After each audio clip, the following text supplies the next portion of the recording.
ناظرین اکرام، السلام علیکم ورحمۃ اللہ وبرکاتہ۔ پاکستان میں ایک ایسا واقعہ پیش آیا جس کو دیکھ کر، جس کو سن کر انسانی عقل حیران ہے، سوچنے پر حیران ہے۔ ہماری قوم کے حالات کتنے بد سے بدتر ہوتے جا رہے ہیں۔ وہ قوم جو دنیا کو اخلاق سکھایا کرتی تھی، آج اس قوم کے حالات، انسان تو انسان، جانوروں پر بھی ظلم کرتی نظر آ رہی ہے۔ پاکستان میں ایک شخص نے اونٹ کی ٹانگی کاٹ ڈالی۔ اس نے دیکھا اس کے کھیت میں کسی کا اونٹ بیٹھا ہوا تھا، وہ گیا وہاں پر۔ وہ بے زبان جانور، اس کو کیا معلوم ہے کس کی جگہ ہے، یہ اس زمین کا مالک کون ہے، اس فصل کا مالک کون ہے، وہ تو بے زبان جانور ہے، وہ کیا جانتا ہے۔ لیکن یہ سمجھدار، جس کو اشرف المخلوقات بنا کر اللہ تبارک و تعالیٰ نے دنیا میں بھیجا، جس کو اشرف المخلوقات کا درجہ دیا، اس ظالم نے، اس بدبخت نے کیا کیا نا، اس کے کھیت میں وہ اونٹ جا کر کے بیٹھ گیا۔ تو اس کی وہ کچھ اور نہ کر سکا تو اس نے اس بیٹھے ہوئے اس اونٹ کی ایک ٹانگ کاٹ دیا، اس زندہ اونٹ کی ٹانگ کاٹ ڈالی۔ بتائیے کتنے لمبے لمبے آنسوؤں سے رو رہا ہے یہ اونٹ، اس کی آنکھوں سے کتنے لمبے آنسو، کیسے آسمان کی طرف منہ کر کے رو رہا ہے، کس طرح اللہ سے فریاد کر رہا ہے۔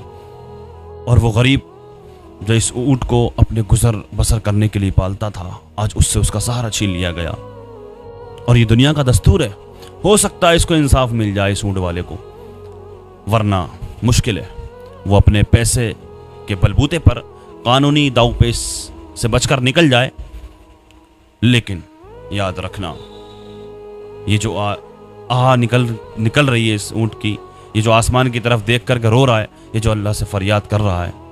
میں تو یہی کہوں گا کہ ایک حدیث پاک بخاری شریف کی میرے آقا نے ارشاد فرمایا، اتقی دعوت المظلوم فإنہا لیس بینہا وبین اللہ حجاب، یعنی مظلوم کی جو آہ نکلتی ہے نا، وہ عرش تک جاتی ہے۔ مظلوم کی جو آہ نکلتی ہے، مظلوم کے اور اللہ تبارک و تعالیٰ کے درمیان کوئی حجاب نہیں ہے، کوئی روک نہیں ہے، کوئی پردہ نہیں ہے، کوئی حجاب نہیں ہے۔ مظلوم کی آہ عرش تک پہنچتی ہے۔ اس لیے علامہ اقبال نے بھی کہا تھا کہ دل سے جو آہ نکلتی ہے اثر رکھتی ہے، پر نہیں قوت پرواز مگر رکھتی ہے۔ کس طرح برحمی سے، بے دردی سے اس ظالم نے اس اونٹ کی ٹانگ کو کاٹ دیا۔ اب یہ کیسے آسمان کی طرف رو رہا ہے منہ کر کے، کس طرح آنسو نکل رہے ہیں اس کے، کس طرح اللہ سے فریاد کر رہا ہے کہ اے میرے رب، تو نے جس کو اشرف المخلوقات بنا کر کے دنیا میں بھیجا، آج یہ انسان کس طرح ظلم کر رہا ہے۔ انسان تو انسان، یہ جانوروں پر بھی ظلم کر رہا ہے، بے زبان جانوروں پر بھی یہ ظلم کر رہا ہے۔ کتنے لوگ دنیا میں آئے جو مظلوموں کا شکار ہو گئے، اور دنیا میں ہی دنیا والوں نے ان کا عبرتناک انجام ہوتے ہوئے دیکھا۔ ہم تو اس مذہب کے ماننے والے ہیں جو آقا نے فرمایا کہ جانوروں پر بھی ظلم نہ کرو، جانوروں پر زیادتیاں مت کرو، ان سے کام لو، ان پر بوجھ اتنا مت ڈالو جو وہ برداشت نہ کریں، ان پر اتنا بوجھ مت ڈالو جن سے ان کو تکلیف ہو۔ ہم تو اس مذہب کے ماننے والے ہیں جو ہمارے آقا نے جانوروں سے بھی محبت کرنے کے لیے کہا ہے۔ اور وہ بخاری شریف کی حدیث پاک بھی میں آپ کو یاد دلاتا چلوں، بڑی مشہور ہے، بارہا علماء بیان فرماتے ہیں، آپ نے سنی ہوگی کہ ایک فاحشہ عورت تھی، ایک کنویں کے پاس سے گزر رہی تھی، ایک کتا وہاں پر آخری سانسیں گن رہا تھا۔ وہاں پر ایک کتا آخری سانسیں لے رہا تھا، پیاس کی بنیاد پر، پانی نہ ملنے کی بنیاد پر۔ اس فاحشہ عورت نے دیکھا نا، تو اس فاحشہ عورت نے کسی ترکیب سے اس کتے کو جو اپنی آخری سانسیں لے رہا تھا پیاس کی بنیاد پر، پانی نہ ملنے کی بنیاد پر، تو اس فاحشہ عورت نے کسی ترکیب سے اس کے منہ میں پانی ڈال دیا،